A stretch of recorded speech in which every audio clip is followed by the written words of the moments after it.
Bonjour, bienvenue à la cathédrale Notre-Dame d'Ottawa. Il me fera plaisir tout au long de ce carême de cheminer avec vous de dimanche en dimanche pour réfléchir ensemble sur la parole de Dieu qui nous est proposée pour justement notre réflexion, pour qu'on puisse approfondir cette parole de façon à ce qu'elle puisse vraiment venir nous chercher profondément du cœur et nous aider dans tout ce qu'on a à faire au cours de notre pèlerinage de foi. Vous savez, au cours de cette pandémie, nous vivons des réalités qui sont uniques, qui sont différentes, qui sont peut-être même difficiles et pénibles. C'est mon souhait que cette année, mes réflexions puissent être une aide pour nous aider à mieux vivre ces temps difficiles qu'on peut même appeler une crise.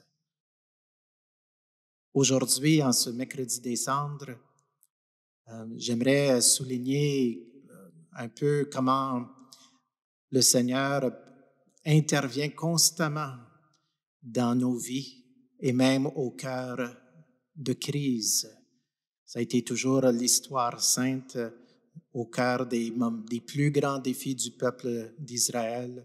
Dieu était là au milieu d'eux et il est là au milieu de nous aujourd'hui pour nous aider à traverser ces temps difficiles.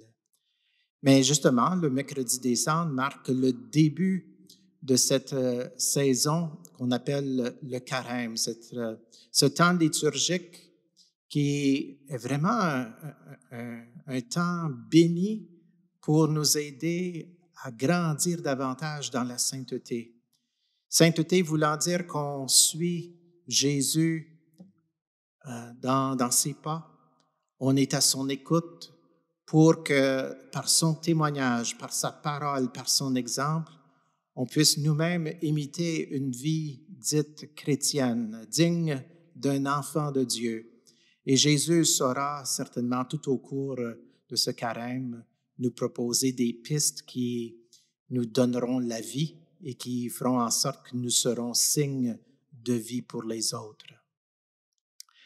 Le temps du carême, comme le soulignent les textes du mercredi des Cendres, est toujours une entrée bien spéciale dans le temps du carême. J'aimerais prendre tout simplement la première ligne, les premières phrases du prophète Joël dans la première lecture qui nous est donnée en ce mercredi des Cendres.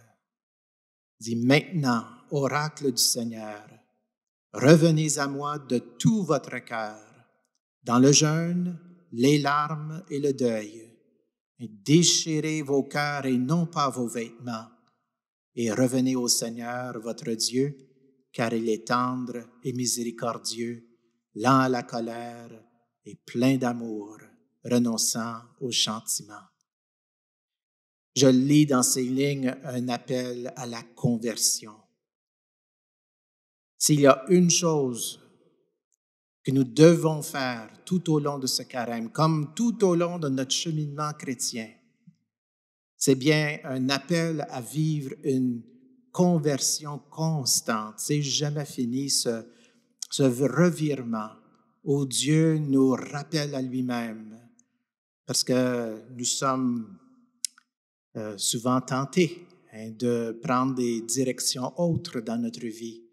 Et donc, cette invitation à une conversion profonde, à un retournement qui nous centre sur la personne même de Jésus et ce qui nous est proposé comme prière, comme jeûne, comme aumône tout au cours de ce carême, ça peut être vécu d'une façon très, très intéressante au cours de cette pandémie, durant ce confinement.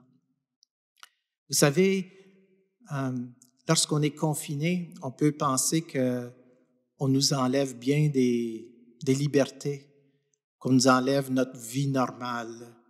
Mais en fait, Dieu ne peut pas être enlevé de notre vie de foi au cours d'une pandémie, même dans un confinement. Alors, cette invitation à la prière, au jeûne et à l'aumône fait en sorte qu'au cours d'une pandémie comme celle-ci, nous sommes invités peut-être à aller plus profondément dans notre relation avec le Seigneur. Et quel meilleur temps quand on est confiné? On a plus de temps peut-être pour réfléchir sur la façon que le Seigneur vient nous chercher là où nous sommes pour nous aider à surmonter des défis qui sont souvent les nôtres, des obstacles qui sont souvent dans notre propre jardin, notre propre cœur.